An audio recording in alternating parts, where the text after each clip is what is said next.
Cuando llegué al velorio de Isabel, mi esposa de 35 años de matrimonio, 2 guardias de seguridad me bloquearon la entrada con órdenes específicas de mi propio hijo. Él no puede entrar. Es una orden familiar.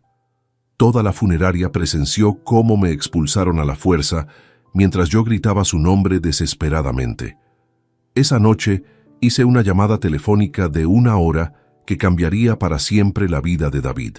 Antes de continuar, suscríbete al canal. Activa la campanita porque todos los días tenemos nuevas historias. Deja tu like y cuéntanos en los comentarios desde qué ciudad nos estás viendo. Mi nombre es Joaquín Morales Vega, tengo 67 años y jamás imaginé que el día más doloroso de mi vida se convertiría también en el momento en que descubriría la verdadera naturaleza de mi único hijo. El 23 de septiembre de 2023, Isabel Campos Ruiz, la mujer que había sido mi compañera desde 1988, perdió su batalla contra el cáncer que la consumió durante 8 meses terribles. Durante esos 8 meses de agonía, yo fui quien estuvo a su lado cada segundo. Dormí en sillas de hospital, alimenté sus labios resecos con cucharaditas de agua, sostuve su mano mientras los médicos nos daban noticias cada vez más desalentadoras. David, nuestro hijo de 38 años, apareció apenas 3 veces en todo ese tiempo. Siempre llegaba acompañado de Cristina Jiménez Soto, su esposa, una mujer que desde el primer día me miró como si fuera un estorbo en sus planes de ascensión social. Las excusas de David eran siempre las mismas. Papá, tengo muchas responsabilidades en la empresa. No puedo ver a mamá así. Cristina está muy sensible con estos temas. Pero yo entendía que la verdad era otra. Mi hijo había construido una vida de lujos y comodidades gracias al cargo de director ejecutivo que le otorgué en mis 3 empresas de construcción, ganando 12.000 euros mensuales sin haber sudado verdaderamente ni un solo día de su vida. El día que Isabel murió, el 22 de septiembre por la madrugada, David no estaba presente. Yo sostuve su mano fría mientras su respiración se apagaba lentamente, susurrándole al oído todas las cosas hermosas que habíamos vivido juntos. Cuando llamé a mi hijo para darle la noticia, su primera pregunta no fue sobre cómo había sido el final de su madre, sino sobre los arreglos funerarios y quién se haría cargo de los gastos. Esa respuesta me heló la sangre, pero decidí mantener la compostura. Al día siguiente, mientras yo me ocupaba de todos los trámites legales y los preparativos del velorio, David desapareció nuevamente. Cristina me informó por teléfono, con una frialdad que me sorprendió incluso viniendo de ella, que ellos se encargarían de coordinar los detalles de la ceremonia porque era importante que todo saliera perfecto. No sospeché nada extraño hasta que llegué a la funeraria San Miguel en el centro de Madrid a las 3 de la tarde del 23 de septiembre. Había elegido esa funeraria porque Isabel y yo habíamos asistido allí a varios velatorios de amigos queridos y ella siempre comentaba que le parecía un lugar digno y acogedor. Llevaba en mis manos un ramo de lirios blancos, sus flores favoritas, y en el pecho el dolor más profundo que había sentido en toda mi vida. Pero cuando me acerqué a la entrada principal, 2 hombres corpulentos vestidos con trajes negros me interceptaron. «Disculpe, señor, ¿podría identificarse?», me preguntó uno de ellos con voz profesional pero firme. «Soy Joaquín Morales, el esposo de Isabel Campos. Vengo al velorio de mi esposa», respondí extrañado por la presencia de seguridad en un lugar así. Los 2 hombres intercambiaron una mirada que no supe interpretar en ese momento, pero que ahora entiendo perfectamente. «Señor Morales, tenemos instrucciones específicas del señor David Morales. Él nos contrató para este evento y nos dio órdenes expresas de que usted no puede ingresar. Es una decisión familiar», me explicó el más alto de los 2 guardias. El mundo se detuvo a mi alrededor. Las palabras rebotaron en mi cabeza como ecos en una caverna vacía. «¿Cómo que no puedo ingresar? Es el velorio de mi esposa. Estuvimos casados 35 años», grité con una desesperación que jamás había sentido. «Lo sentimos mucho, señor, pero nuestras órdenes son claras», respondió el otro guardia, bloqueando físicamente mi paso hacia la puerta. La gente que entraba y salía de la funeraria comenzó a detenerse para presenciar la escena. Reconocí a algunos vecinos, amigos de décadas, compañeros de trabajo, todos observando cómo el viudo era impedido de despedirse de su propia esposa. La humillación era tan intensa que sentí como mis piernas temblaban y mi respiración se entrecortaba. «¡Isabel! ¡Isabel!». Comencé a gritar su nombre hacia el interior del edificio, esperando que de alguna manera mi voz llegara hasta donde estaba su cuerpo. Los guardias me tomaron por los brazos con firmeza profesional, pero implacable. «Señor, por favor, no haga esto más difícil», me dijeron mientras me alejaban de la entrada. Fue entonces cuando vi a David aparecer en el umbral de la puerta. Mi hijo, mi sangre, el niño que había criado, educado y mantenido durante toda su vida, me observaba desde la distancia con una expresión que jamás olvidaré, fría, calculada, sin un ápice de remordimiento. A su lado estaba Cristina, con una sonrisa apenas perceptible que me confirmó que esta humillación había sido planificada meticulosamente. «David, por favor, déjame entrar. Solo quiero despedirme de tu madre», le supliqué con la poca dignidad que me quedaba. Pero él simplemente asintió a los guardias, dándoles a entender que mantuvieran su posición. Sin decir una sola palabra, desapareció nuevamente en el interior de la funeraria, dejándome expuesto ante la mirada de todos los presentes. Los guardias me escoltaron hasta la acera, donde permanecí durante las siguientes 4 horas, viendo cómo amigos, familiares y conocidos entraban a presentar sus respetos a Isabel, mientras yo, su esposo, permanecía excluido como un extraño. Algunos se acercaron a saludarme con evidente incomodidad, sin entender qué estaba sucediendo, pero yo estaba demasiado conmocionado para dar explicaciones coherentes. Cuando finalmente el velorio terminó y vi salir el féretro hacia el cementerio, supe que había sido testigo no solo de la muerte de mi esposa, sino también del nacimiento de una determinación férrea en mi interior. Esa noche, mientras David probablemente celebraba haber ejecutado su plan de humillación, yo tomé el teléfono y marqué un número que cambiaría nuestras vidas para siempre. La conversación duró exactamente 1 hora y 3 minutos. Al colgar, David Morales Campos ya no tenía futuro. Mientras regresaba a casa esa noche del 23 de septiembre, mi mente comenzó a reconstruir los últimos años con una claridad dolorosa que antes había preferido ignorar. La humillación en la funeraria no había sido un arrebato impulsivo de David. Había sido la culminación de un desprecio que venía gestándose durante décadas, alimentado por la ambición desmedida de Cristina y la comodidad viciosa de mi propio hijo. Recordé con precisión escalofriante el momento exacto en que todo comenzó a cambiar. Fue en diciembre de 2016, cuando David cumplió 31 años.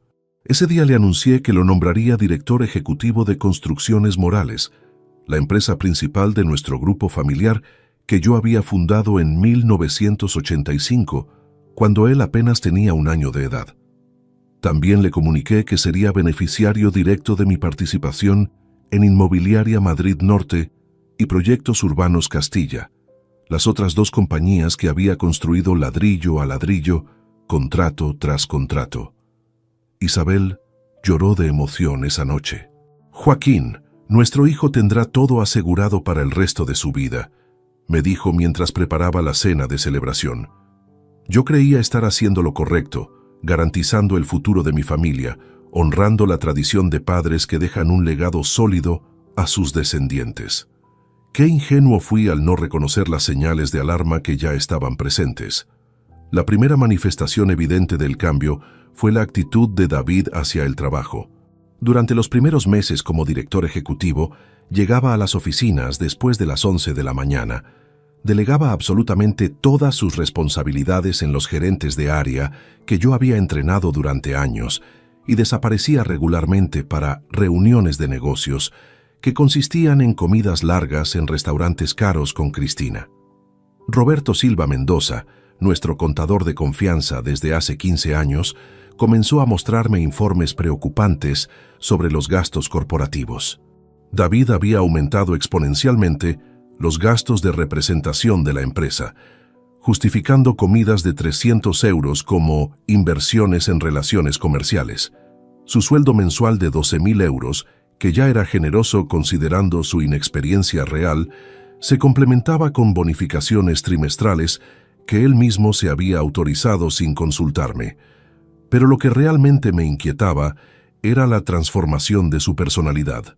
El joven tímido y respetuoso que había sido hasta los 30 años se convirtió gradualmente en alguien arrogante, demandante y profundamente irrespetuoso hacia Isabel y hacia mí. Las cenas familiares de los domingos, que habían sido sagradas en nuestra familia durante décadas, se volvieron esporádicas y tensas.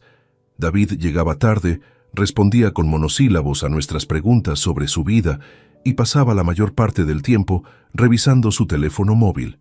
Cristina, por su parte, había comenzado a hacer comentarios cada vez más directos sobre nuestro estilo de vida modesto comparado con el potencial económico de las empresas.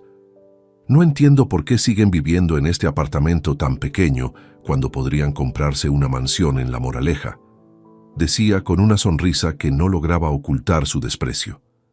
David merece vivir según su posición social, no como un empleado más. Isabel siempre defendía a nuestro hijo con una lealtad ciega que ahora entiendo fue parte del problema.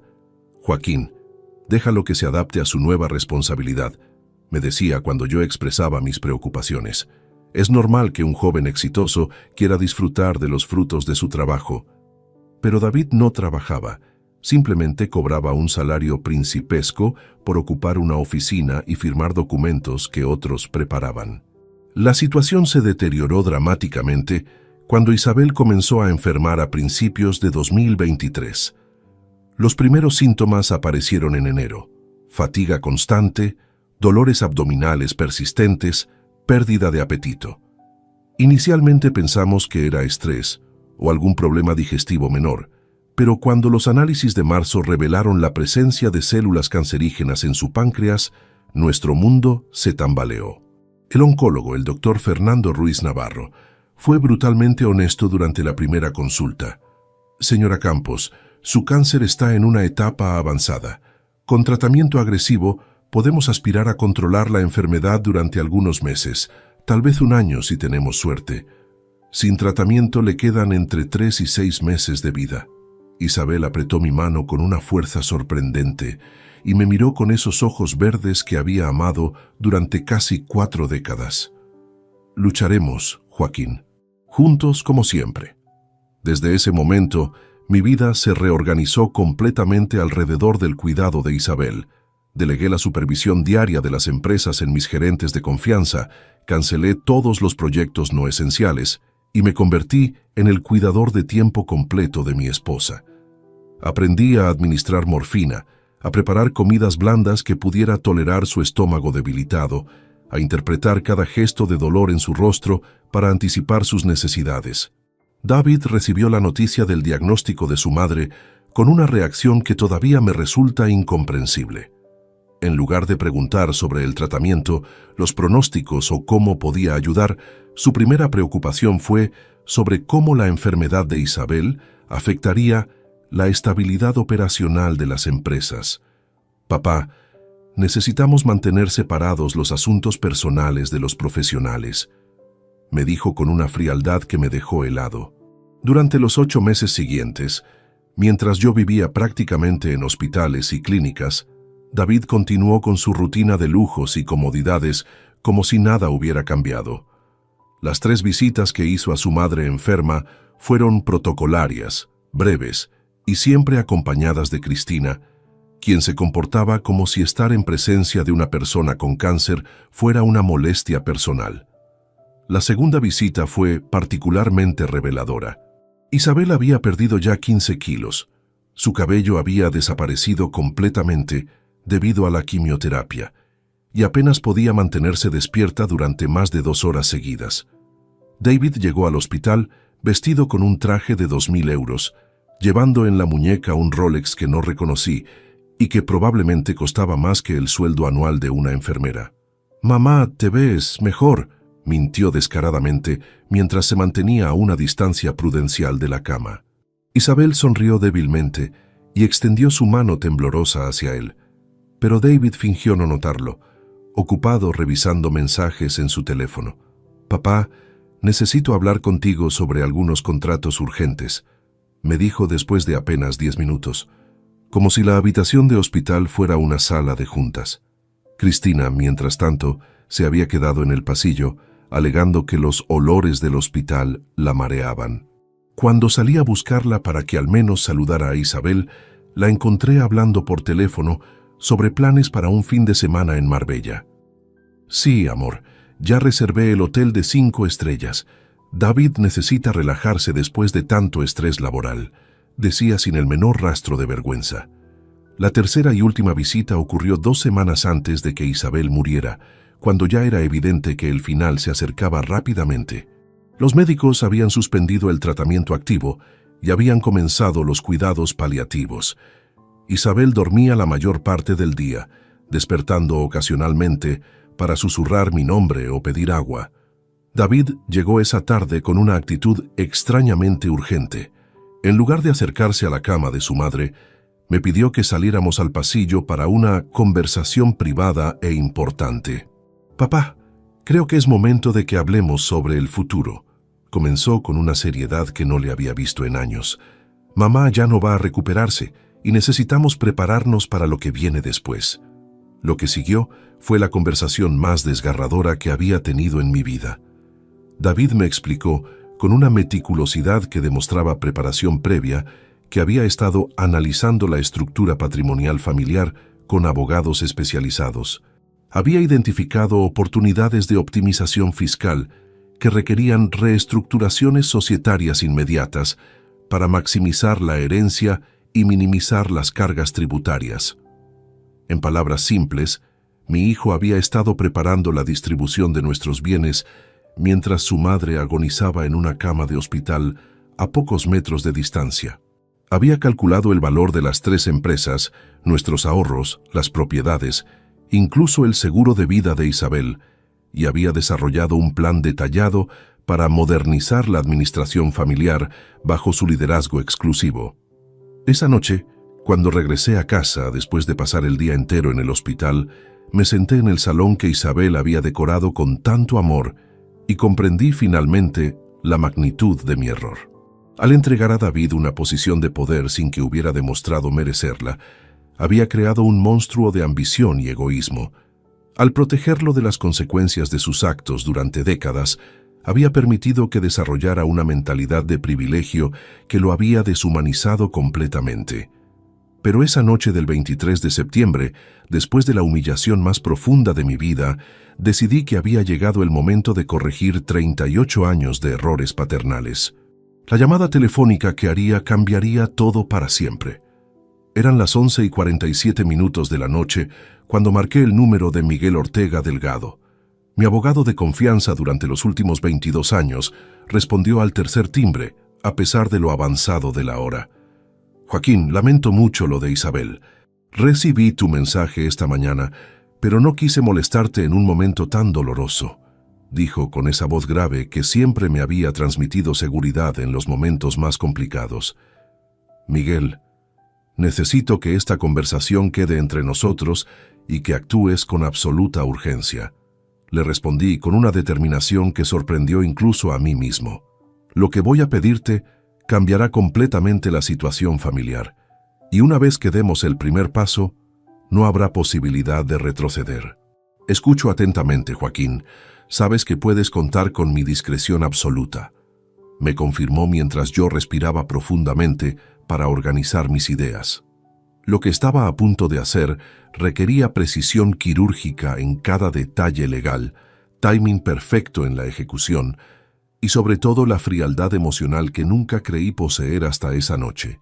«Quiero que revises inmediatamente todos los contratos laborales de David en las 3 empresas», comencé explicándole mientras caminaba por mi apartamento vacío. «Específicamente, necesito que ubiques la cláusula de conducta profesional que incluimos en su contrato de director ejecutivo cuando lo nombramos en diciembre de 2016. Esa cláusula establece que comportamientos que dañen la reputación corporativa o familiar constituyen causa justificada para terminación inmediata del vínculo laboral. Miguel conocía perfectamente esa cláusula, porque había sido él quien la redactó siguiendo mis instrucciones específicas.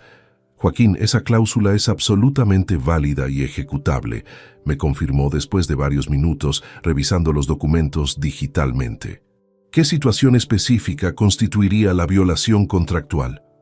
Le narré detalladamente los eventos del velorio, describiendo cómo David había contratado seguridad privada para impedirme participar en la ceremonia fúnebre de mi propia esposa, exponiendo a nuestra familia a una humillación pública que había sido presenciada por decenas de personas vinculadas profesionalmente con nuestras empresas. Esta situación constituye definitivamente una violación grave de la cláusula de conducta profesional, dictaminó Miguel con la autoridad de sus 30 años de experiencia en derecho corporativo. Procederemos inmediatamente con la terminación del contrato laboral por causa justificada, lo cual significa que David perderá todos los beneficios asociados: salario, bonificaciones, vehículo corporativo, seguro médico privado, apartamento de la empresa y cualquier derecho a indemnización. Pero mi plan era mucho más amplio que una simple despedida laboral. Miguel, quiero que contactes inmediatamente a Roberto Silva Mendoza y le solicites un informe completo de todos los gastos corporativos autorizados por David durante los últimos 3 años. Continué explicándole mientras tomaba notas detalladas. La investigación que Miguel y Roberto realizaron esa misma madrugada reveló cifras que superaron mis peores expectativas. Durante los últimos 3 años, David había dilapidado más de 200.000 euros en gastos injustificables, comidas semanales de 500 euros en restaurantes de lujo, viajes a destinos turísticos facturados como conferencias empresariales, bonificaciones trimestrales que se había otorgado sin autorización y compras personales cargadas a las cuentas corporativas. Joaquín, técnicamente podríamos proceder legalmente contra David por malversación de fondos corporativos, me informó Miguel después de revisar exhaustivamente los registros contables. Las evidencias son abrumadoras y los montos superan los umbrales que constituyen delito financiero. Sin embargo, yo no buscaba destruir a David a través del sistema judicial. Mi objetivo era enseñarle las consecuencias reales mediante la pérdida inmediata de todos los privilegios que nunca había merecido. Miguel, necesito que redactes una carta poder revocando todas las autorizaciones bancarias que David tiene en nombre de las empresas. Le instruí mientras revisaba mentalmente cada detalle de la operación. Esa carta debe llegar a los bancos antes de las 9 de la mañana, antes de que él intente realizar cualquier movimiento financiero. Miguel trabajó durante toda la madrugada preparando la documentación legal necesaria. A las 6 de la mañana del 24 de septiembre, había completado todos los trámites. Terminación contractual, cancelación de beneficios, revocación de poderes bancarios y notificación a todas las instituciones financieras relevantes.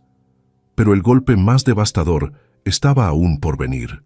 Durante nuestra conversación nocturna, le confesé a Miguel un secreto que había guardado celosamente durante más de una década: la existencia de un fondo de inversión internacional que había creado gradualmente desde 2012, utilizando las utilidades excedentes de las empresas.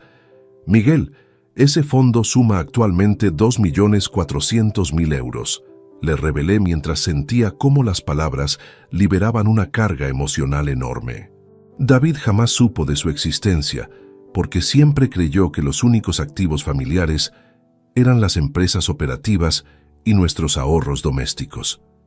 Vivió creyendo que su futuro dependía exclusivamente de su posición laboral, sin saber que Isabel y yo habíamos acumulado una fortuna paralela completamente independiente. La creación de este fondo había sido una decisión estratégica que tomé cuando comencé a notar los primeros signos de irresponsabilidad financiera en David. Cada trimestre, transfería discretamente entre 50 y 100.000 euros de las utilidades empresariales hacia inversiones diversificadas en mercados europeos, asiáticos y norteamericanos. Con la muerte de Isabel, yo me convierto en el único beneficiario de ese fondo, le expliqué a Miguel mientras revisábamos las implicaciones legales. David perdió para siempre cualquier posibilidad de acceder a esos recursos, y lo más importante es que ni siquiera sabe que existen. Miguel comprendió inmediatamente las dimensiones de mi estrategia. Joaquín, has ejecutado una maniobra perfecta. Me felicitó con admiración genuina. David perderá simultáneamente su fuente de ingresos, sus beneficios corporativos, su acceso a recursos financieros, y descubrirá que su futuro económico era una ilusión construida sobre privilegios que podían revocarse en cualquier momento. La conversación terminó a las 12:50 de la madrugada, después de haber establecido un plan de acción que se ejecutaría automáticamente durante las siguientes 24 horas. Al amanecer del 24 de septiembre, David despertó siendo todavía el director ejecutivo privilegiado de 3 empresas prósperas. Antes del mediodía, se convertiría en un desempleado sin recursos, sin beneficios y sin futuro asegurado. La venganza de un padre había comenzado. A las 8 de la mañana del 24 de septiembre, mientras yo desayunaba café solo en la cocina que Isabel había llenado de vida durante décadas, mi teléfono móvil comenzó a sonar insistentemente. Era Andrés Vázquez Moreno, el gerente general de Construcciones Morales, quien llevaba conmigo 15 años y conocía mejor que nadie el funcionamiento interno de nuestras operaciones. Don Joaquín, disculpe que lo moleste tan temprano, pero necesito confirmar algunas instrucciones que recibí esta madrugada, me dijo con evidente confusión. El abogado Miguel Ortega me envió documentos oficiales indicando cambios inmediatos en la estructura directiva. ¿Confirma usted que David ya no forma parte del equipo ejecutivo de ninguna de las 3 empresas? Andrés, esas instrucciones son completamente correctas y deben ejecutarse inmediatamente. Le respondí con la firmeza que había caracterizado mis decisiones empresariales durante casi 4 décadas. David Morales Campos ha sido separado de todos sus cargos por violación grave de las cláusulas contractuales de conducta profesional. A partir de este momento, carece de cualquier autoridad, acceso o representación en nombre de nuestras compañías. Lo que Andrés no sabía era que yo había pasado la madrugada investigando exhaustivamente los verdaderos planes que David había desarrollado durante los últimos meses. Utilizando mis accesos administrativos a los sistemas corporativos, había descubierto una serie de comunicaciones electrónicas que revelaban la magnitud real de la traición de mi hijo. En su computadora de trabajo, David había mantenido correspondencia secreta con Inmobiliaria Castilla-La Mancha, uno de nuestros competidores más agresivos en el mercado madrileño. Los correos electrónicos, fechados entre abril y agosto de 2023, documentaban negociaciones avanzadas para la venta completa de nuestras 3 empresas por un precio conjunto de 8.200.000 euros. La estrategia de David era diabólicamente simple. Esperaba heredar el control mayoritario de las compañías después de mi muerte y la de Isabel, para inmediatamente proceder con la liquidación total del patrimonio empresarial que yo había construido durante 38 años de trabajo incansable. Pero lo más indignante era descubrir que David había prometido a Cristina un estilo de vida completamente nuevo basado en esos 8 millones de euros. En mensajes privados entre ellos, planeaban comprar una mansión de 2 millones en La Moraleja, adquirir vehículos de lujo, invertir en un apartamento vacacional en Marbella y mantener un fondo de inversión personal que les garantizara rentas mensuales superiores a 20.000 euros sin trabajar jamás. El viejo se morirá pronto y entonces podremos vivir como realmente merecemos, había escrito David a su esposa en un mensaje de julio que me provocó náuseas al leerlo. Ya hablé con los compradores y están dispuestos a cerrar el trato en cuanto tengamos control legal completo. Cristina había respondido con entusiasmo desbordante. Ya era hora, cariño. Llevamos años esperando que tus padres entiendan que tienen la obligación de dejarnos una herencia digna de nuestro nivel social. 8 millones nos permitirán finalmente vivir como la gente exitosa que somos. Pero David había cometido un error fatal en sus cálculos. Todas sus proyecciones económicas se basaban en la suposición de que conocía completamente el patrimonio familiar, cuando en realidad Ignoraba la existencia del Fondo de Inversión Internacional que Isabel y yo habíamos acumulado meticulosamente durante más de una década. Ese fondo, administrado discretamente por la firma suiza Helvetic Asset Management, contenía actualmente 2.400.000 euros distribuidos en bonos gubernamentales europeos, acciones de empresas tecnológicas estadounidenses y participaciones en fondos inmobiliarios asiáticos. A las 10 de la mañana, Roberto Silva Mendoza me llamó para confirmar que había ejecutado todas las instrucciones financieras. Don Joaquín, he cancelado todas las tarjetas corporativas asociadas a David. He removido sus autorizaciones en las 6 cuentas bancarias empresariales y he notificado a los bancos que cualquier transacción que él intente realizar debe ser rechazada inmediatamente. Roberto, ¿qué saldo tenía David disponible en sus cuentas personales la última vez que revisaste sus movimientos? Le pregunté mientras comenzaba a comprender las dimensiones completas de la crisis financiera que mi hijo enfrentaría. La respuesta me sorprendió. Don Joaquín, David mantenía menos de 3.000 euros en sus cuentas personales. Todo su estilo de vida dependía completamente de los recursos corporativos. Esa revelación me confirmó que David había vivido durante años en una burbuja financiera completamente artificial. Su aparente prosperidad económica era en realidad una ilusión sostenida por privilegios corporativos que yo había autorizado ingenuamente. Roberto, prepara inmediatamente la documentación para cancelar el contrato de arrendamiento del apartamento de Chamberí que la empresa pagaba para David. Le instruí mientras visualizaba cada componente de la transformación que mi hijo experimentaría. También cancela su seguro médico privado, su membresía en el club deportivo y cualquier otro beneficio que estuviera recibiendo. A las 11:30 de la mañana, Andrés Vázquez me llamó nuevamente, esta vez con evidente nerviosismo. Don Joaquín, David acaba de llegar a las oficinas y está exigiendo explicaciones sobre por qué su tarjeta de acceso no funciona en la entrada principal. Andrés, procede exactamente según las instrucciones que te di esta mañana. Le respondí con tranquilidad absoluta. David debe ser tratado con respeto profesional, pero con firmeza inquebrantable. Ya no es empleado de ninguna de nuestras empresas y debe abandonar las instalaciones inmediatamente después de recoger sus pertenencias personales. Lo que siguió fue una llamada telefónica que había estado esperando durante horas. A las 12:15 del mediodía, David me contactó con una desesperación que jamás había escuchado en su voz. «Papá, ¿qué está pasando? Me han echado de mi oficina, mis tarjetas no funcionan y Andrés me dice que he sido despedido. Esto tiene que ser un malentendido terrible».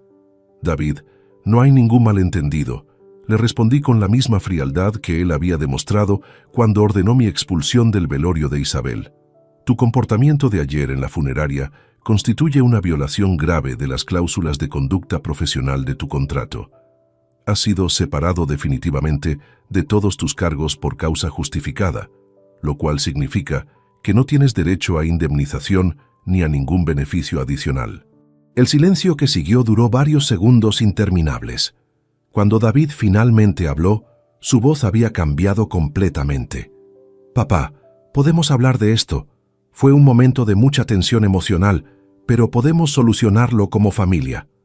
David, la familia terminó ayer cuando decidiste tratarme como a un extraño en el funeral de tu propia madre», le respondí antes de colgar definitivamente.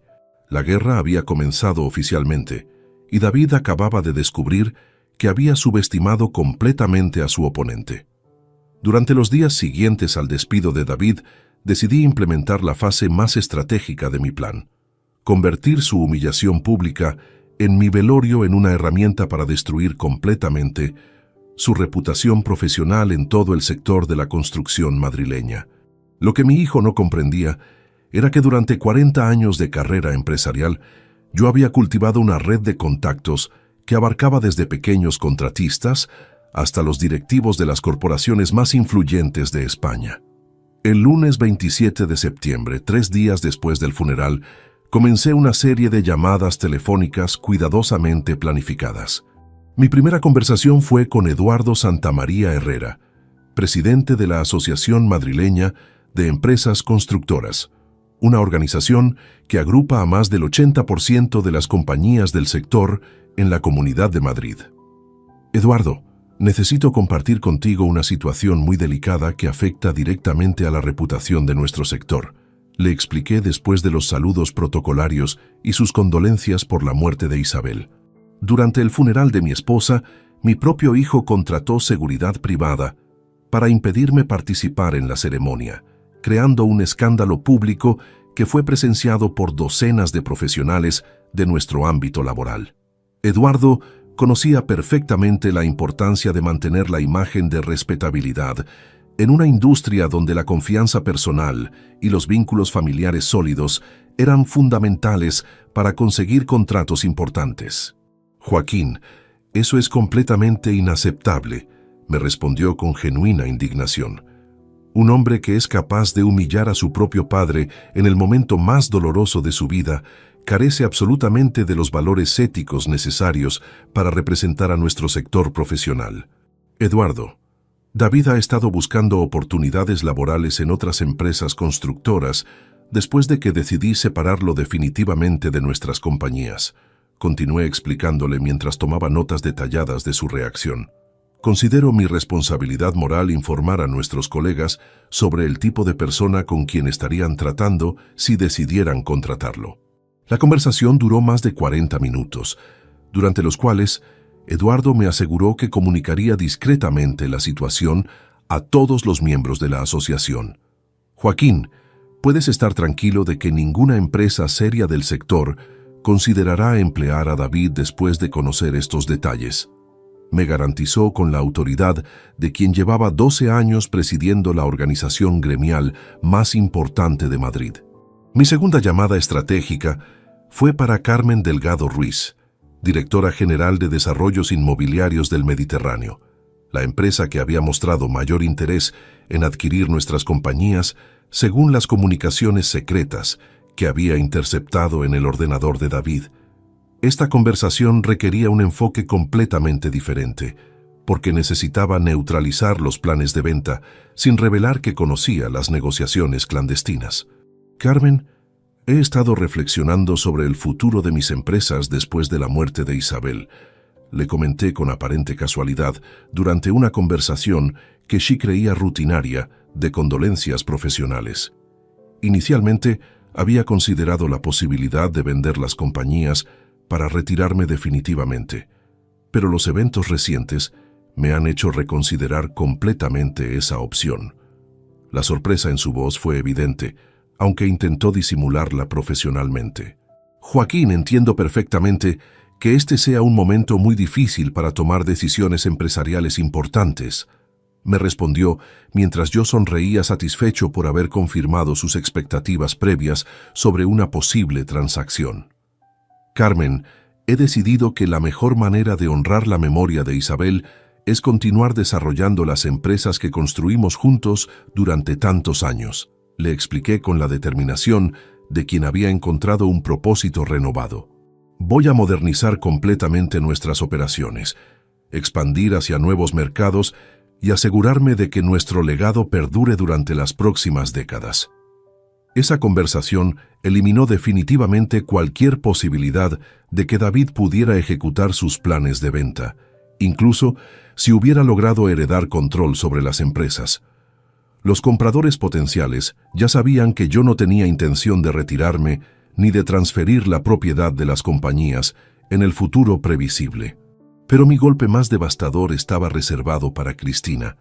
A través de contactos en el sector bancario, había descubierto que ella había solicitado un préstamo personal de 150.000 euros el mes anterior, utilizando como garantía las expectativas hereditarias de David y presentando documentación que inflaba artificialmente el valor estimado de nuestra herencia familiar.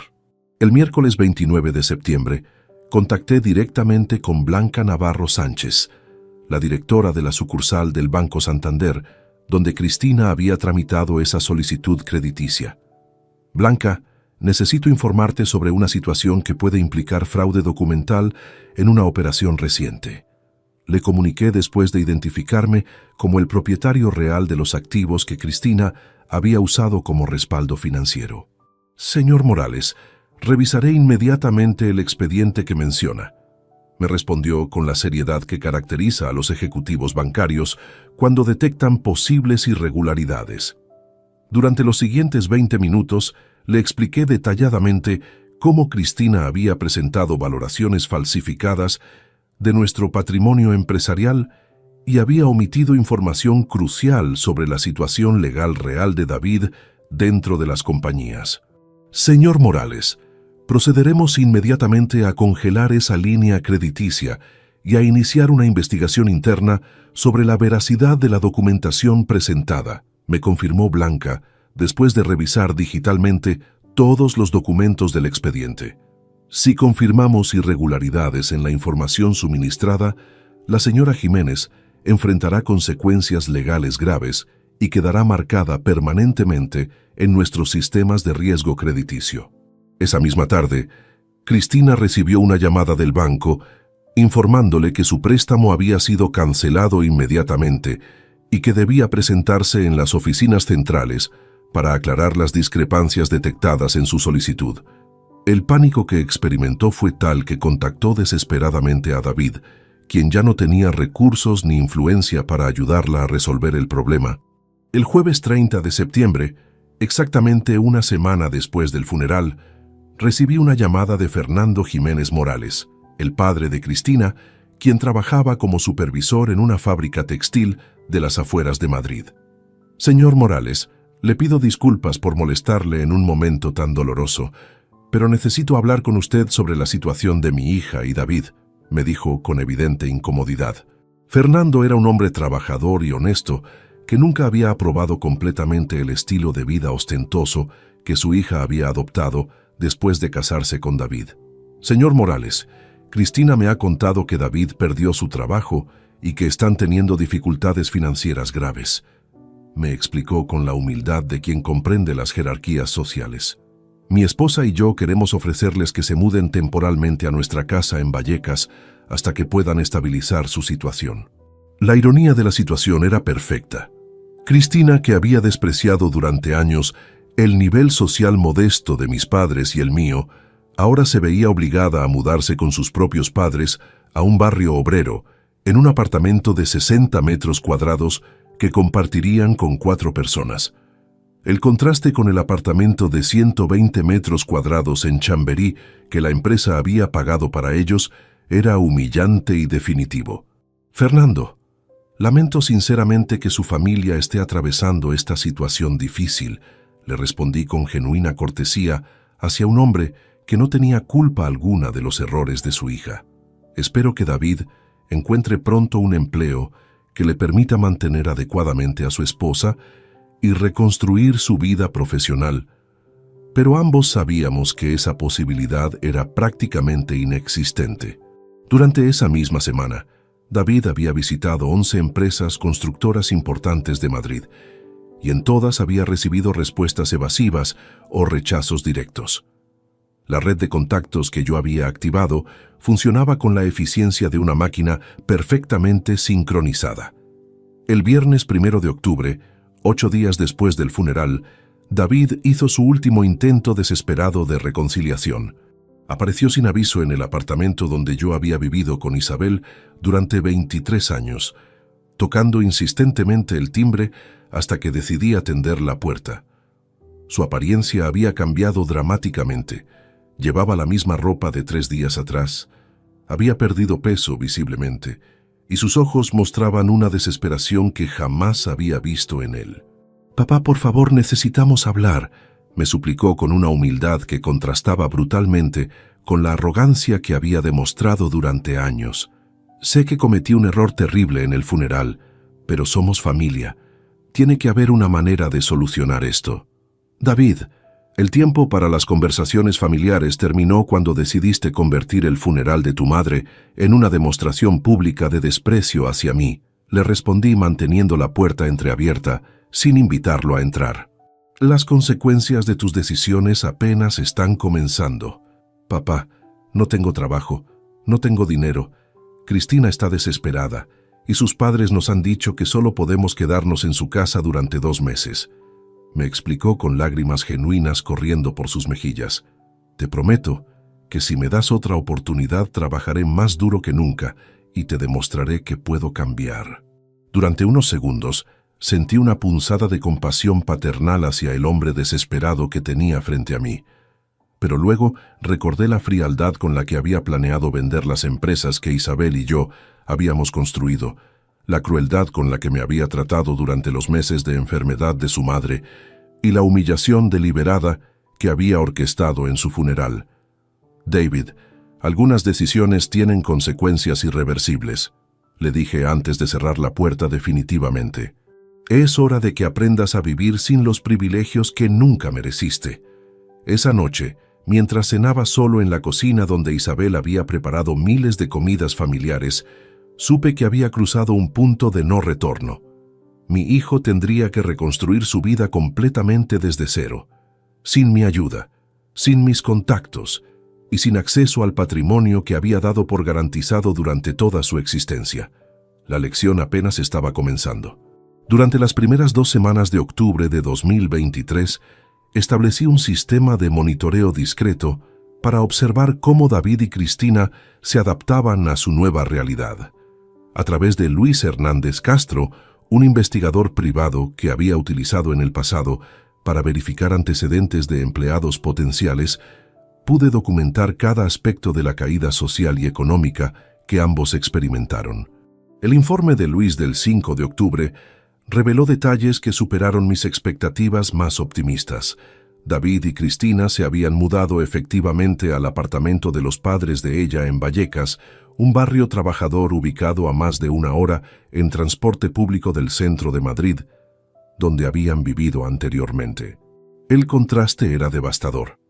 De 120 metros cuadrados de lujo en Chamberí, a compartir 60 metros cuadrados con 4 adultos en un edificio de protección oficial construido en los años 80.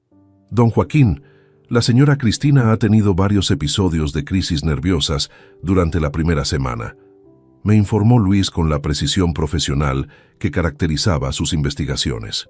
Los vecinos han reportado discusiones constantes entre ella y David, principalmente sobre la imposibilidad de mantener el nivel de vida al que estaban acostumbrados.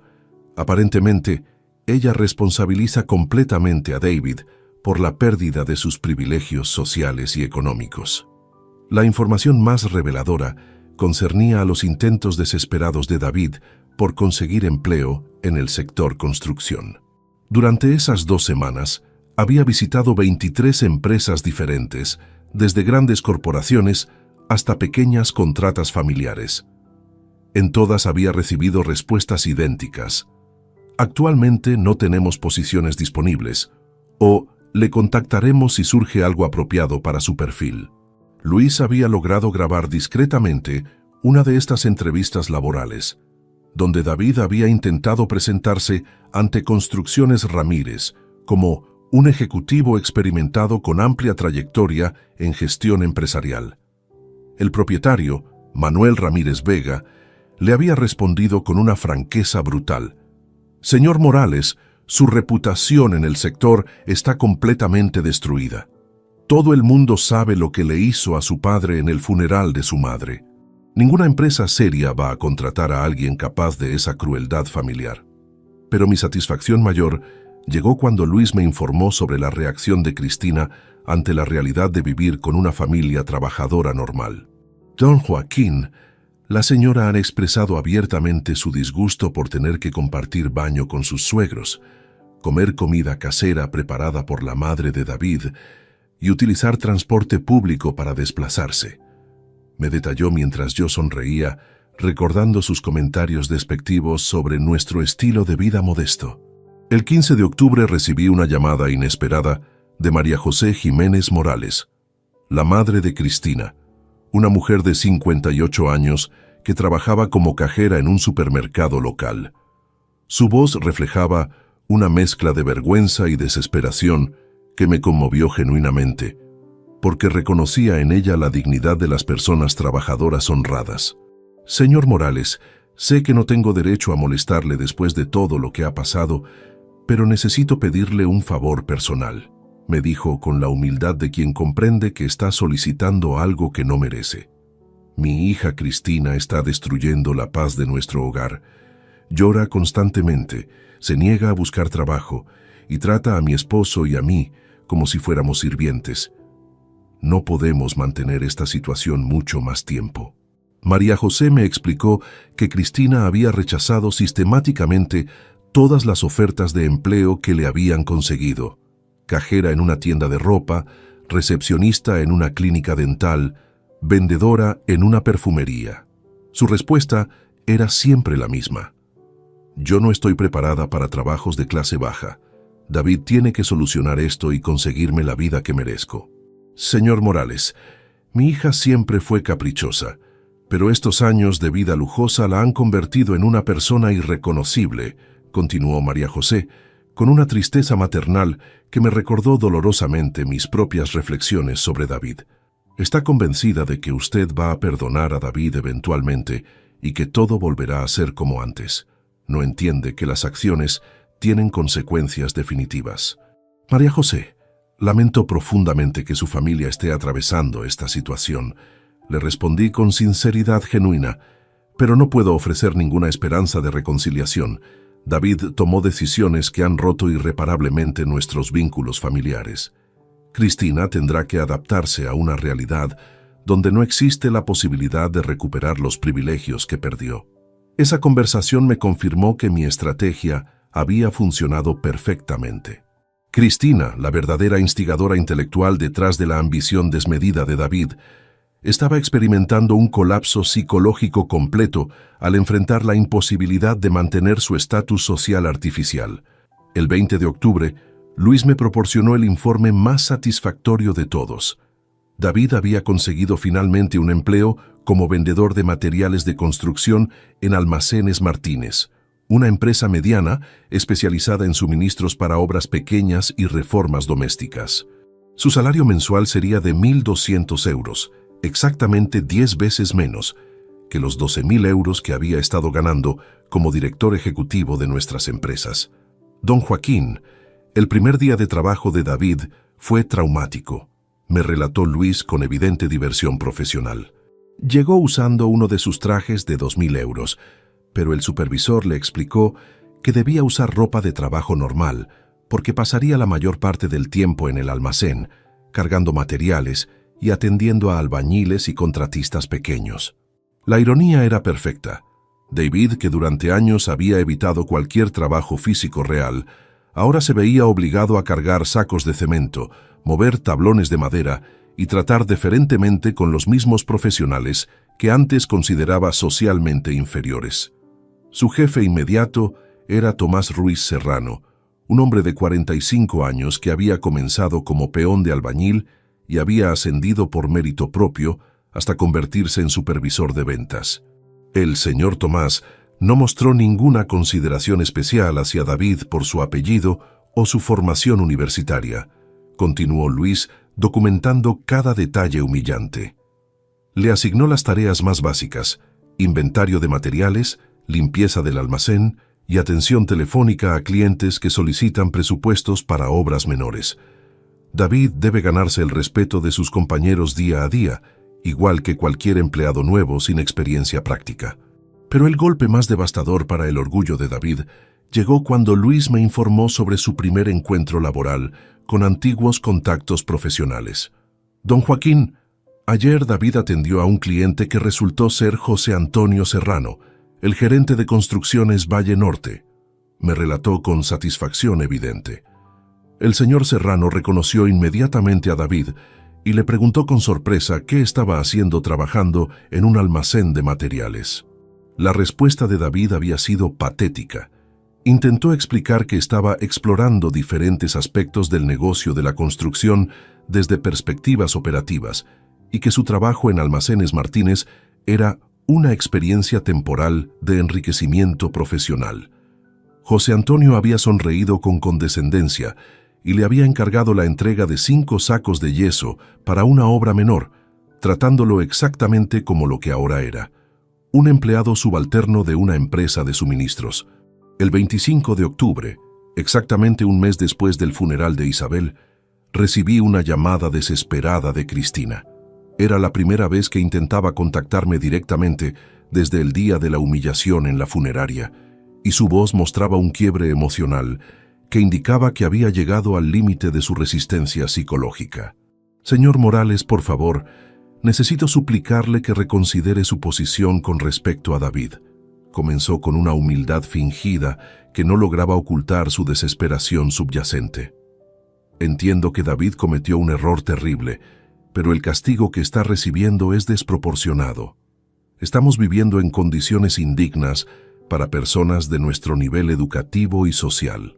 «Cristina, el nivel educativo no otorga automáticamente privilegios económicos, y el nivel social se construye mediante acciones dignas, no mediante la explotación de vínculos familiares», le respondí con la serenidad de quien ha encontrado paz en sus decisiones.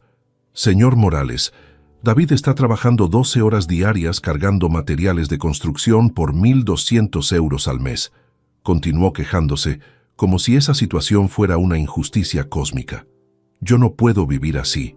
Mis padres me han dado un ultimátum. O consigo trabajo inmediatamente, o tengo que buscar otro lugar donde vivir. No es justo que pague las consecuencias de los errores de David. Cristina, durante años disfrutaste de privilegios económicos que nunca ganaste mediante trabajo propio», le expliqué con claridad cristalina. «Ahora tienes la oportunidad de desarrollar independencia económica y personal mediante tu propio esfuerzo. Muchas personas considerarían esa situación una oportunidad de crecimiento, no una tragedia». La conversación terminó cuando Cristina comenzó a llorar incontrolablemente y colgó el teléfono. Esa noche, Luis me confirmó que había tenido una crisis nerviosa y que sus padres habían llamado a urgencias médicas para que la atendieran en su domicilio. El colapso de Cristina marcaba el final de la segunda fase de mi plan. David había perdido su empleo, su estatus social, su estabilidad económica, y ahora también estaba perdiendo a la mujer que había sido su cómplice principal en todos los planes de explotación familiar. La justicia estaba funcionando exactamente como había planeado. El 30 de octubre de 2023, mientras David completaba su primera semana completa como vendedor en Almacenes Martínez, yo inicié discretamente la fase final de mi estrategia: la liquidación definitiva del imperio empresarial que había construido durante 4 décadas. Esta decisión no surgió del rencor, sino de una comprensión profunda de que había llegado el momento de transformar completamente el legado que dejaría en el mundo. Durante las noches solitarias en el apartamento que había compartido con Isabel, había reflexionado exhaustivamente sobre el verdadero significado de nuestras vidas. Las empresas que construimos juntos habían sido nuestro orgullo, pero también habían creado el monstruo de privilegios que convirtió a David en la persona cruel y ambiciosa que demostró ser en el funeral de su madre. Mi primera llamada fue para Alejandro Vidal Ruiz, director general de Grupo Inmobiliario Castilla, una corporación que llevaba 3 años manifestando interés en adquirir empresas consolidadas del sector construcción madrileño. A diferencia de las negociaciones secretas que David había mantenido con compradores oportunistas, mi propuesta estaba fundamentada en principios completamente diferentes.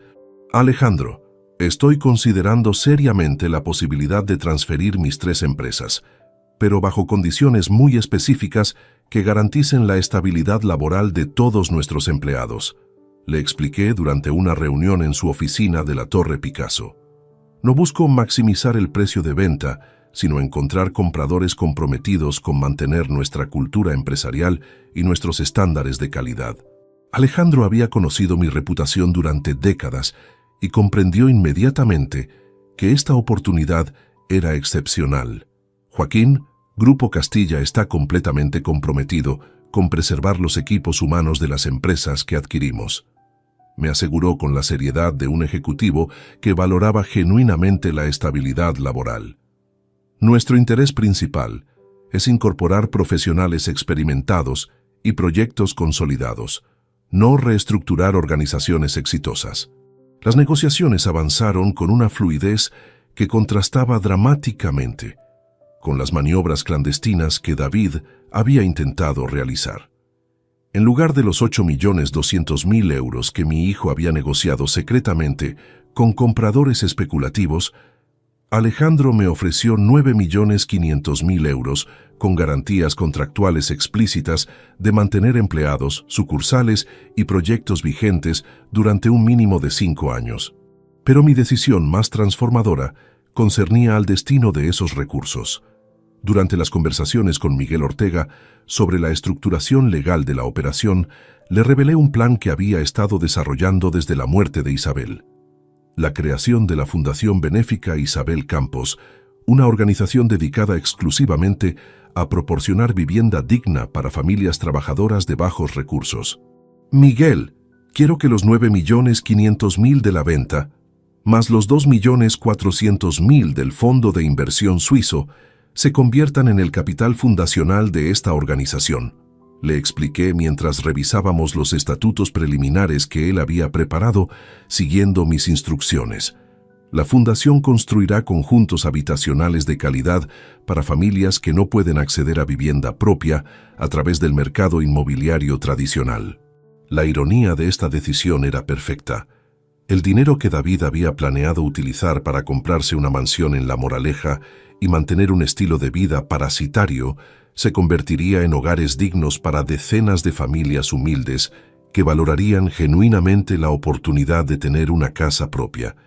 El 5 de noviembre, mientras formalizábamos los contratos de venta con Grupo Castilla, Luis Hernández me proporcionó una actualización devastadora sobre la situación de David y Cristina.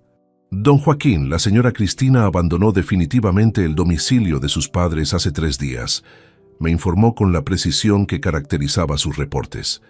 Aparentemente, había conseguido un trabajo como dependienta en una tienda de cosméticos del centro comercial Plaza Norte, pero renunció después de 2 días, alegando que el trabajo era humillante para alguien de su formación. La huida de Cristina había sido particularmente dramática. Según Luis, había vaciado completamente la cuenta de ahorros que compartía con David, llevándose los últimos 1.800 euros que les quedaban de sus recursos personales. También se había llevado las pocas joyas de valor que conservaban y había desaparecido sin dejar información sobre su paradero. David llegó del trabajo el miércoles por la noche y encontró una nota donde Cristina le comunicaba que no estaba dispuesta a vivir como una pobre el resto de su vida. Continuó Luis relatando los detalles del abandono. Aparentemente le escribió que había cometido el error de casarse con alguien que resultó ser un fracasado y que merecía una vida mejor que la que él podía ofrecerle. La reacción de David ante el abandono de su esposa había sido un colapso emocional completo. Según el testimonio de María José, la madre de Cristina, David había pasado 3 noches consecutivas llorando en el sofá del salón, repitiendo obsesivamente que todo esto era culpa mía y que había destruido su vida por orgullo estúpido.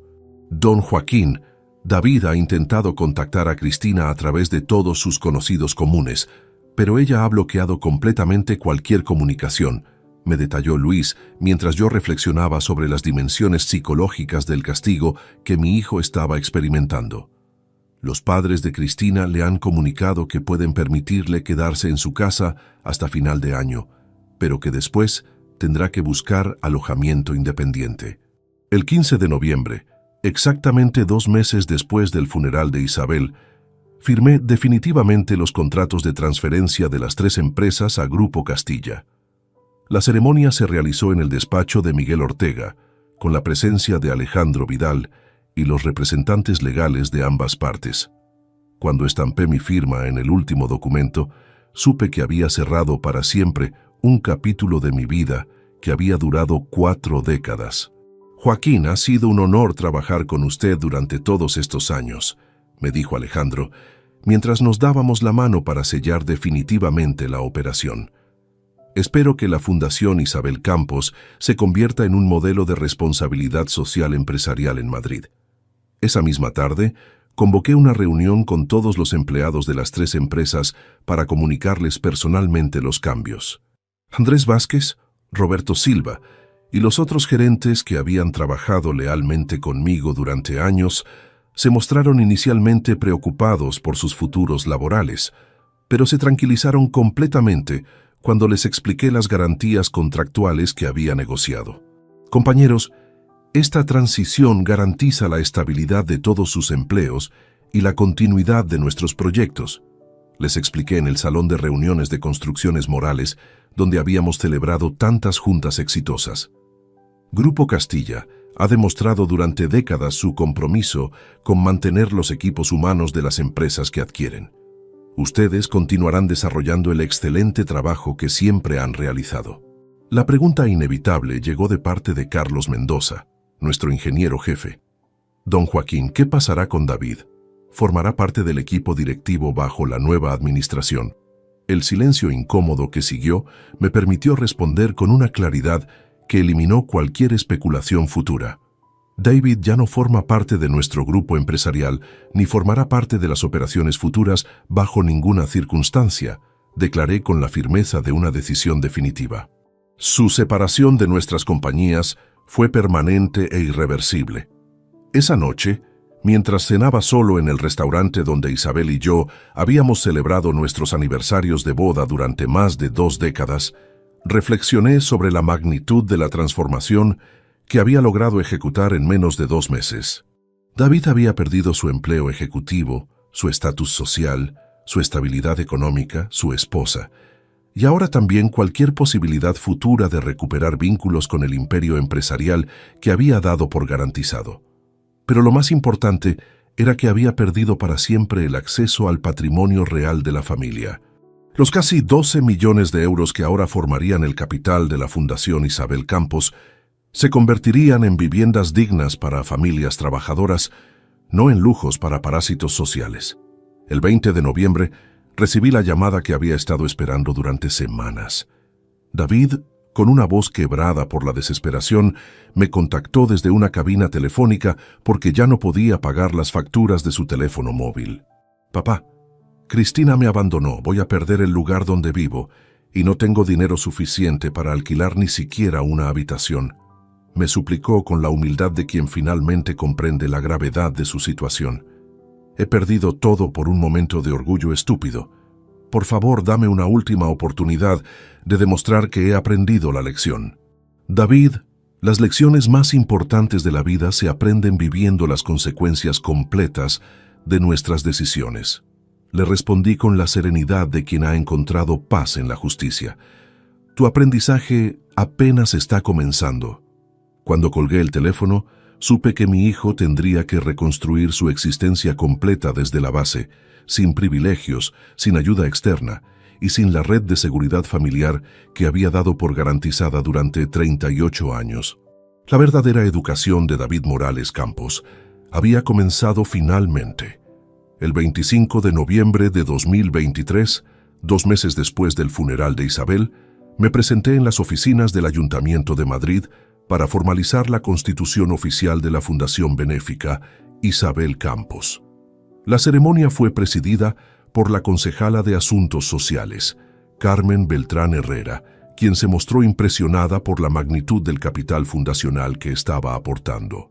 Señor Morales, es extraordinario encontrar empresarios dispuestos a destinar la totalidad de su patrimonio a proyectos de beneficio social, me comentó mientras revisaba los documentos constitutivos que Miguel Ortega había preparado meticulosamente.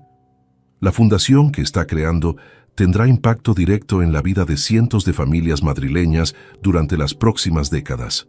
El capital inicial de 11.900.000 euros convertía automáticamente a la Fundación Isabel Campos en una de las organizaciones benéficas más poderosas de la Comunidad de Madrid.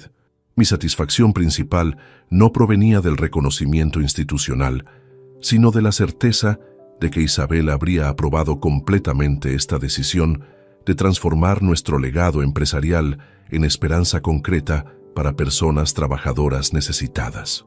La primera reunión del Consejo Directivo se celebró el 30 de noviembre, en un despacho que alquilé específicamente para las operaciones administrativas.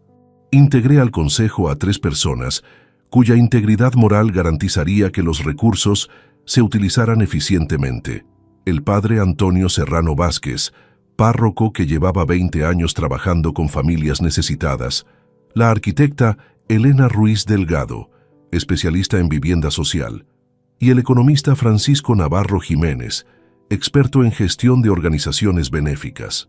Joaquín, el primer proyecto que propongo es la construcción de 50 viviendas de protección oficial en terrenos de Vallecas Sur, sugirió Elena después de revisar los estudios de necesidades habitacionales. El coste estimado sería de 3.500.000 euros, ofreciendo apartamentos de 60 metros cuadrados a familias con ingresos inferiores a 2.000 euros mensuales. La ironía geográfica era perfecta. Construiríamos viviendas dignas en el mismo distrito donde David ahora vivía precariamente en casa de sus ex-suegros, demostrando que el dinero que él había planeado derrochar en lujos personales se transformaría en hogares reales para familias trabajadoras del mismo barrio donde experimentaba la humildad de la dependencia económica. Mientras desarrollábamos estos planes, Luis Hernández me proporcionó informes devastadores sobre la degradación de David. Su reporte del 2 de diciembre reveló que mi hijo había sido obligado a mudarse del apartamento de sus ex-suegros debido a tensiones familiares insoportables. Don Joaquín, David consiguió alquilar una habitación en un piso compartido de Carabanchel por 350 euros mensuales, me informó Luis. Comparte el apartamento con 4 personas más: un inmigrante rumano que trabaja en construcción, 2 estudiantes universitarios y una mujer divorciada que trabaja limpiando oficinas nocturnas. El contraste con su vida anterior era devastador. David dormía en una habitación de 8 metros cuadrados, compartía cocina y baño con desconocidos, lavaba su ropa a mano y compraba exclusivamente alimentos básicos en supermercados de descuento. Don Joaquín, David ha perdido más de 12 kilos desde septiembre, continuó Luis documentando la transformación física. Su apariencia ha cambiado dramáticamente.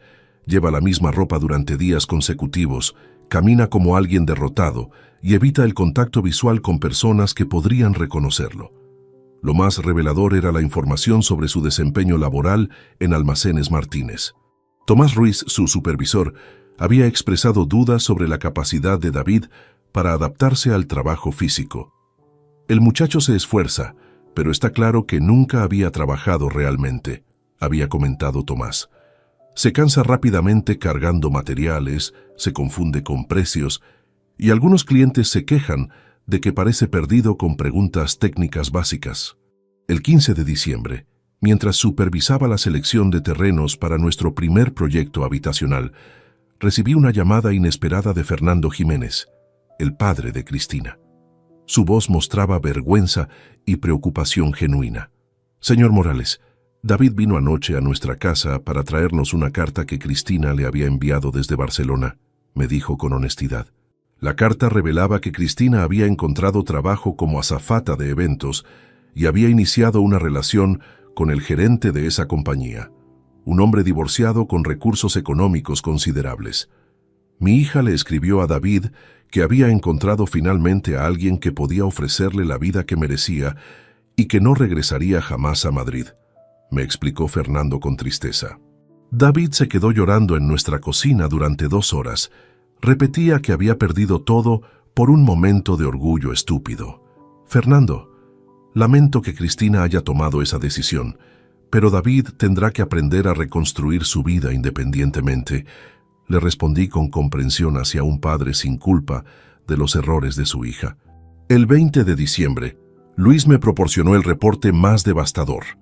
David había sido despedido de Almacenes Martínez debido a rendimiento insatisfactorio e incidentes problemáticos con clientes.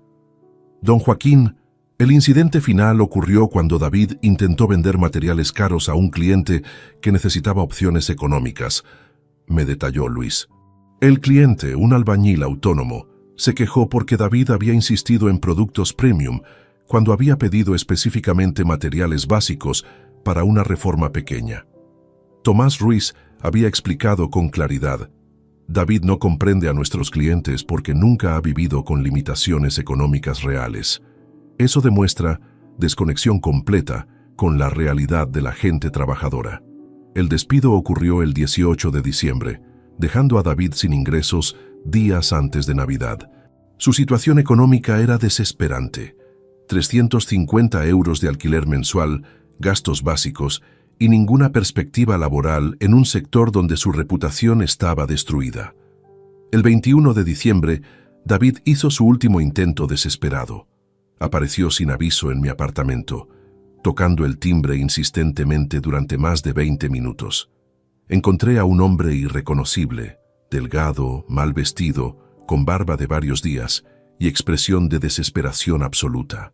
«Papá, me van a echar de la habitación porque no puedo pagar el alquiler de enero», me suplicó con lágrimas genuinas. «No tengo trabajo, no tengo dinero, no tengo a nadie en el mundo». «David, ser mi hijo era un privilegio que perdiste cuando decidiste humillarme en el funeral de tu madre», le respondí manteniendo la puerta entreabierta. «Las consecuencias incluyen aprender a sobrevivir sin la protección familiar que diste por garantizada». «Papá, por favor, solo necesito ayuda pequeña para empezar de nuevo», insistió con desesperación. «Te prometo que trabajaré en cualquier cosa, que nunca más cometeré errores como ese». «David, algunas lecciones solo se aprenden experimentando completamente sus consecuencias», le expliqué antes de cerrar definitivamente la puerta. Esa noche supe que mi hijo pasaría su primera Navidad en la pobreza real, sin familia, sin recursos y sin esperanza de rescate externo. La justicia había alcanzado su expresión más completa. El 8 de enero de 2024, 4 meses después del funeral de Isabel, me dirigí personalmente al solar de Vallecas Sur, donde iniciaríamos la construcción del primer conjunto habitacional de la Fundación Isabel Campos. Acompañado por Elena Ruiz y el padre Antonio, recorrimos los 6.000 metros cuadrados que se transformarían en 50 hogares dignos para familias trabajadoras. «Joaquín, el proyecto está diseñado para maximizar tanto la funcionalidad como la dignidad de las viviendas», me explicó Elena, señalando diferentes sectores del terreno. «Cada apartamento tendrá 60 metros cuadrados distribuidos en 2 dormitorios, salón cocina, baño completo y terraza pequeña. También incluiremos parque infantil, zona deportiva básica y salón comunitario». La ironía de la ubicación no pasó desapercibida. Construíamos viviendas de calidad en el mismo barrio donde David luchaba para sobrevivir con recursos mínimos. Según Luis Hernández, mi hijo había perdido la habitación alquilada en Carabanchel porque no pudo pagar enero, y ahora dormía en un albergue municipal para personas sin hogar.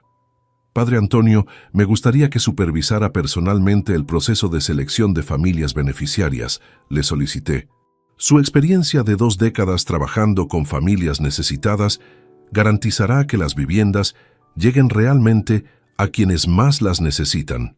El padre Antonio había preparado una lista preliminar de 45 familias que cumplían todos los criterios: ingresos inferiores a 1.800 euros mensuales, situación laboral estable durante al menos 2 años y ausencia de vivienda propia.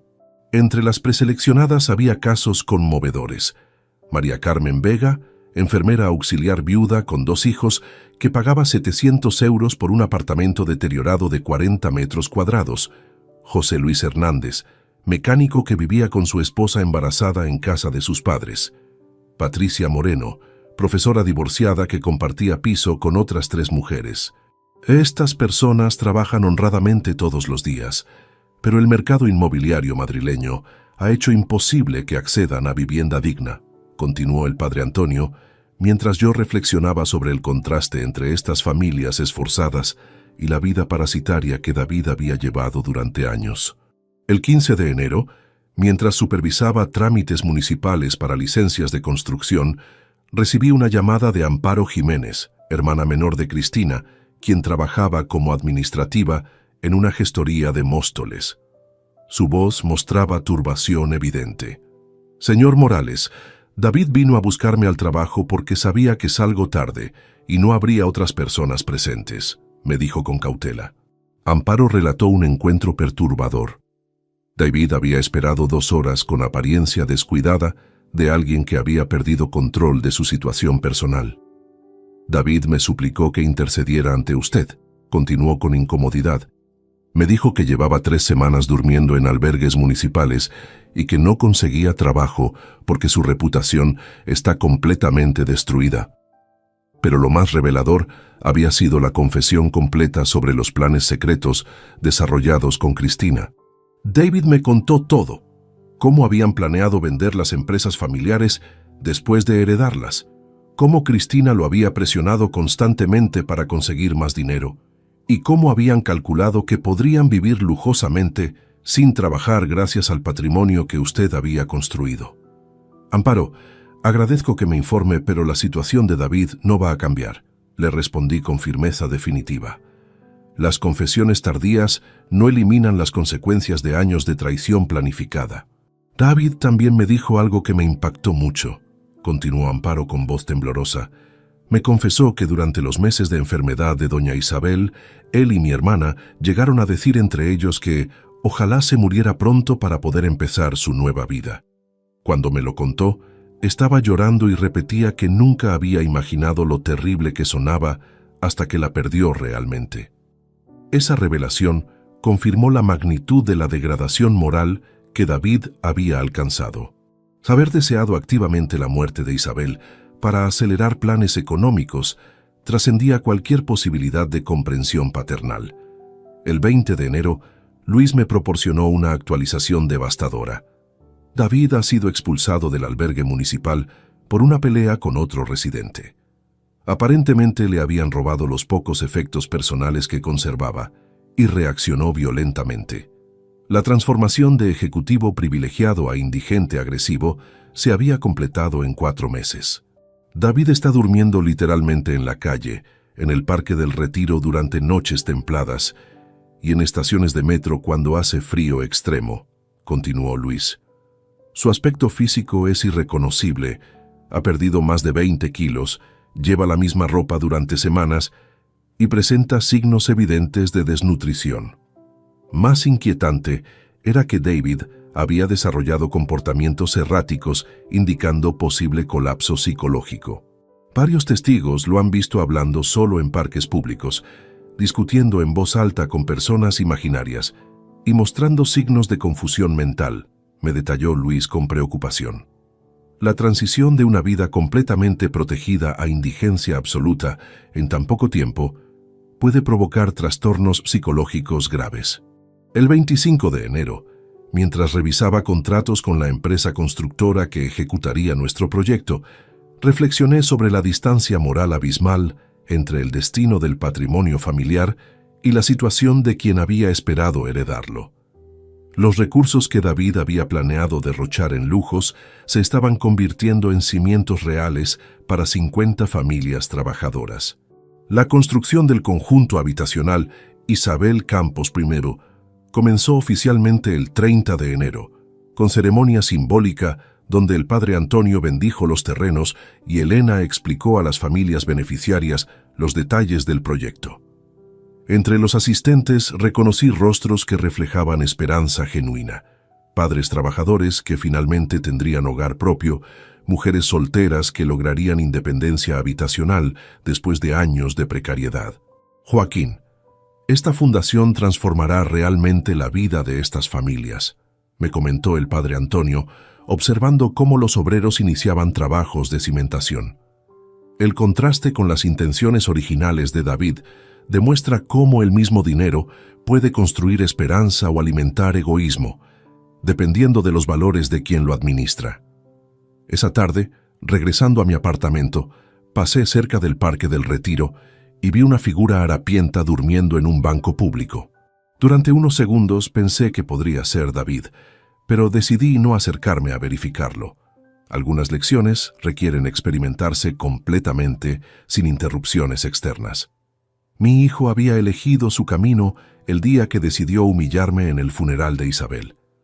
Las consecuencias continuarían enseñándole sobre dignidad, trabajo y respeto familiar hasta que comprendiera realmente su significado. Pero esa comprensión Si llegaba alguna vez, ya no me concernía. Mi energía estaba dedicada completamente a construir el legado que Isabel habría aprobado.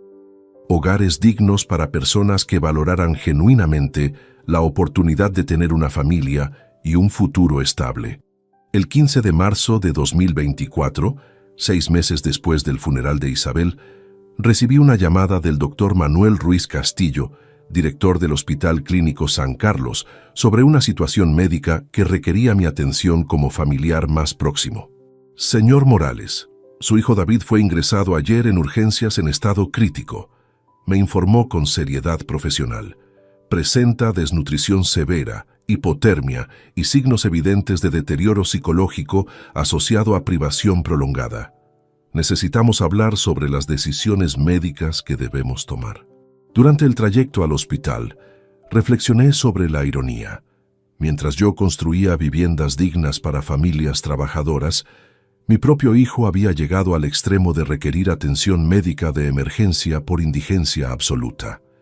El doctor Ruiz me recibió con expedientes médicos que documentaban meticulosamente el estado físico de David.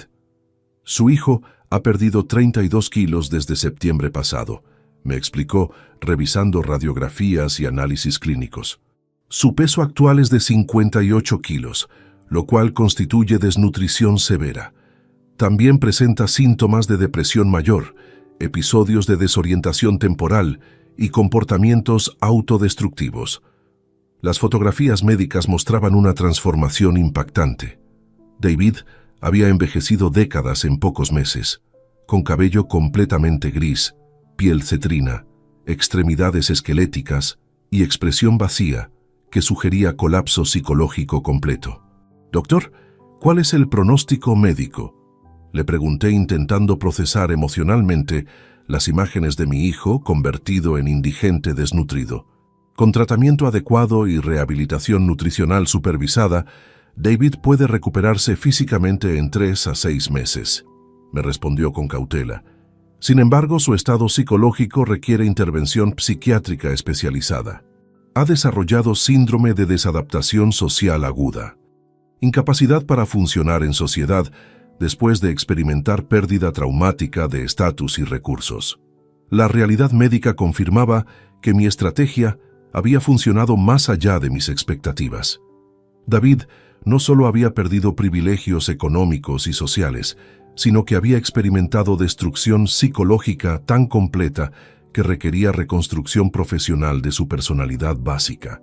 Doctor, como familiar responsable, autorizo todos los tratamientos médicos necesarios para estabilizar su condición física. Le comuniqué después de considerar cuidadosamente mis opciones.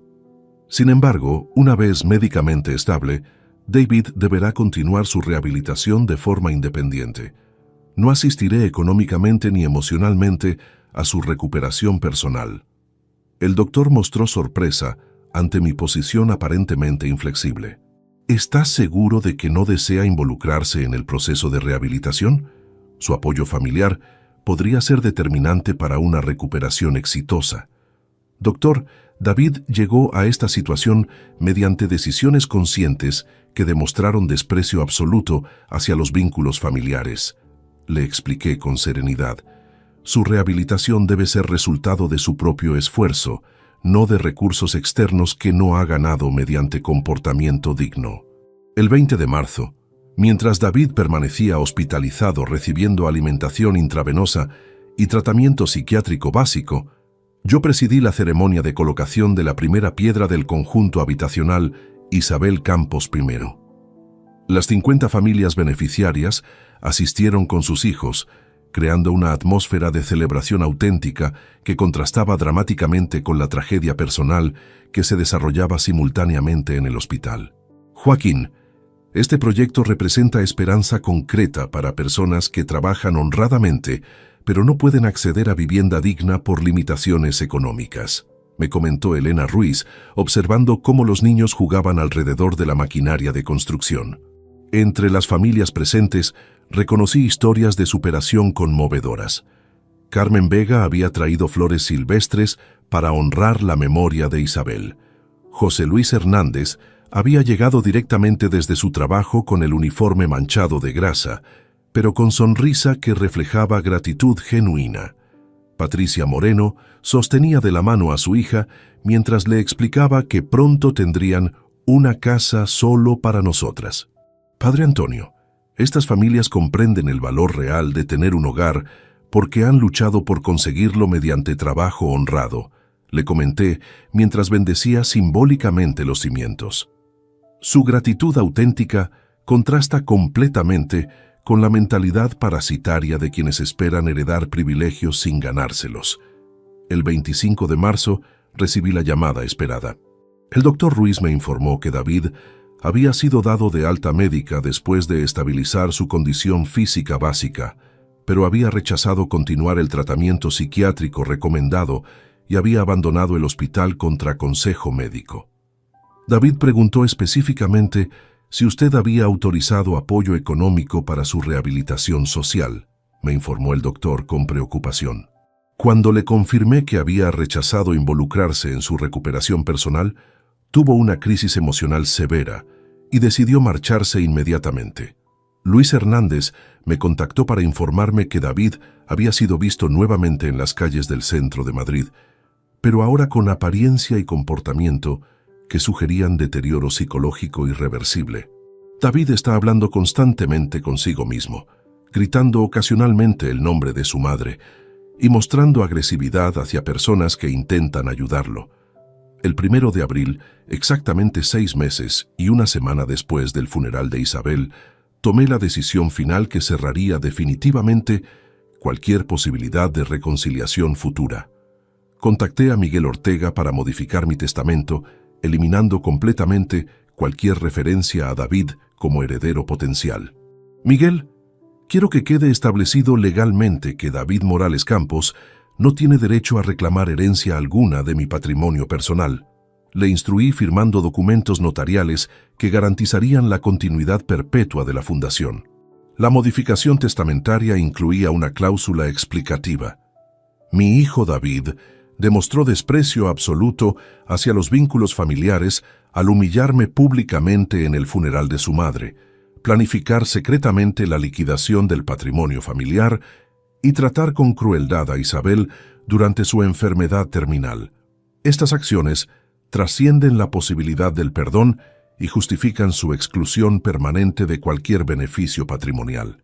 El 10 de abril, supervisando la instalación de las primeras estructuras metálicas del conjunto habitacional, reflexioné sobre la transformación completa lograda en menos de 7 meses. El patrimonio que David había planeado derrochar se estaba convirtiendo en hogares reales para familias trabajadoras, mientras él experimentaba la indigencia absoluta que resulta de traicionar los vínculos familiares más sagrados. David había perdido para siempre la oportunidad de formar parte del legado que Isabel y yo habíamos construido juntos. Su lugar en la historia familiar había sido ocupado por 50 familias trabajadoras que valorarían genuinamente la oportunidad de tener un hogar digno. El 23 de septiembre de 2024, exactamente un año después del funeral de Isabel, me encontré de pie ante las 50 viviendas terminadas del conjunto habitacional Isabel Campos Primo, observando cómo las familias beneficiarias recibían oficialmente las llaves de sus nuevos hogares. La ceremonia de inauguración había reunido a más de 200 personas, los nuevos residentes, sus familiares, representantes municipales y periodistas locales que documentaban este proyecto pionero de vivienda social privada.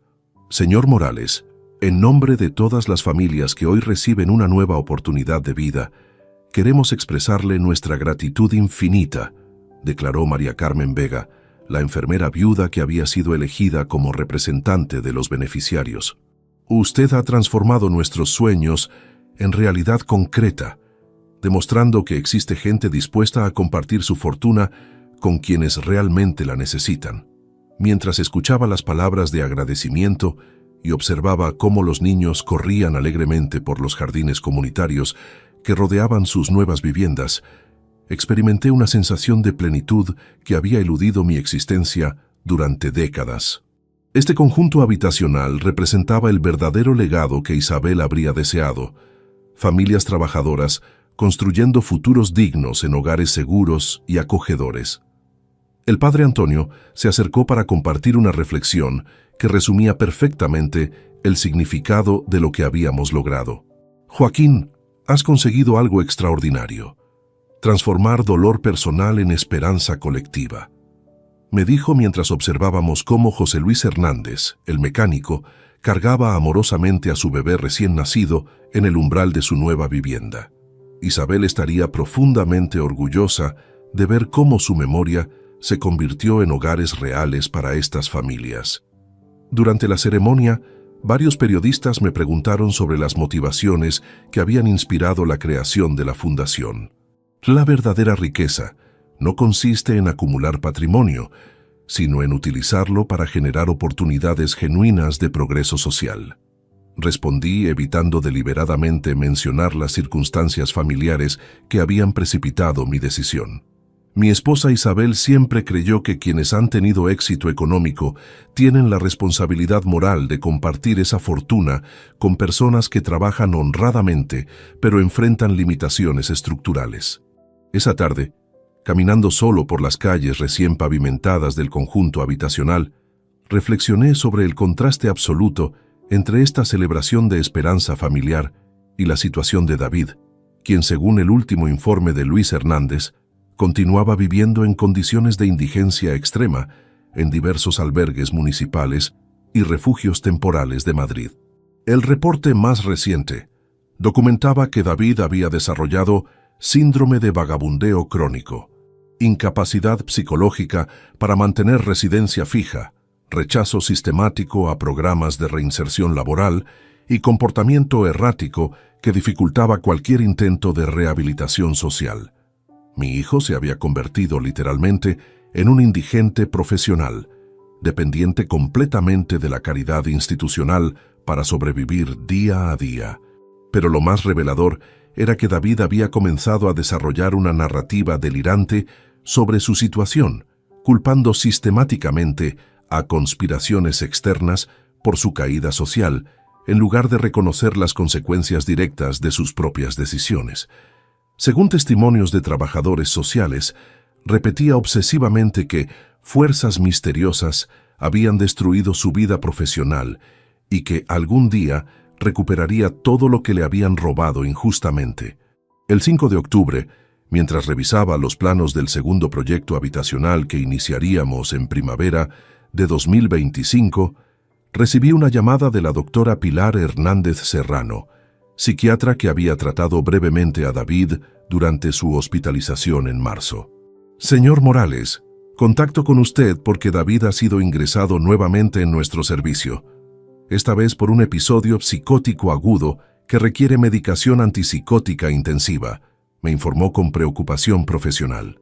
Su estado mental actual sugiere deterioro irreversible de sus capacidades cognitivas básicas.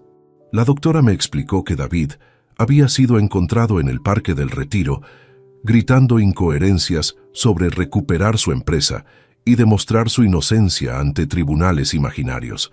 Los agentes que lo habían asistido reportaron comportamiento completamente desorganizado, vestimenta harapienta, higiene inexistente y discurso fragmentado que alternaba entre súplicas desesperadas y amenazas confusas dirigidas a personas inexistentes. Doctora, autorizo nuevamente todos los tratamientos médicos necesarios para estabilizar su condición, pero mantengo mi posición de no involucrarme personalmente en su proceso de rehabilitación. Le respondí con la serenidad de una decisión definitiva e irreversible. David debe enfrentar las consecuencias completas de sus decisiones mediante recursos institucionales, no mediante apoyo familiar que perdió por comportamiento indigno. El 15 de octubre, Elena Ruiz me presentó los diseños definitivos para nuestro segundo proyecto. Isabel Campo II, un complejo de 60 viviendas unifamiliares que construiríamos en terrenos de Alcorcón para familias con hijos múltiples. El presupuesto estimado de 4.200.000 euros se financiaría completamente con las rentas del capital remanente de la fundación.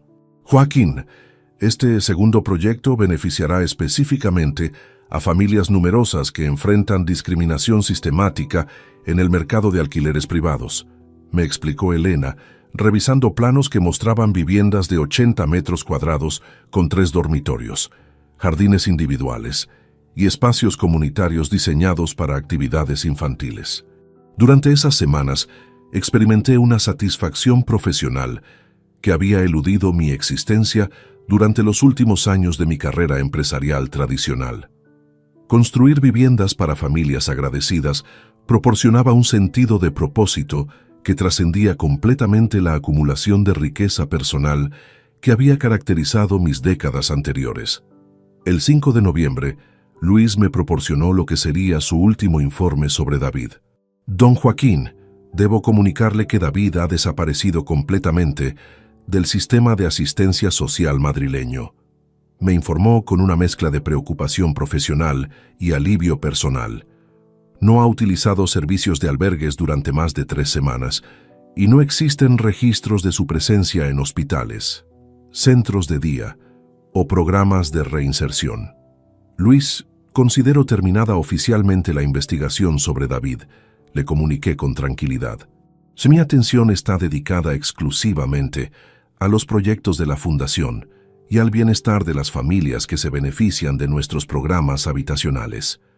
El 23 de septiembre de 2025, segundo aniversario del funeral de Isabel, me encontré nuevamente ante las viviendas del conjunto Isabel Campos I, pero esta vez acompañado por los 110 residentes que habían convertido esos edificios en un vecindario próspero y armonioso.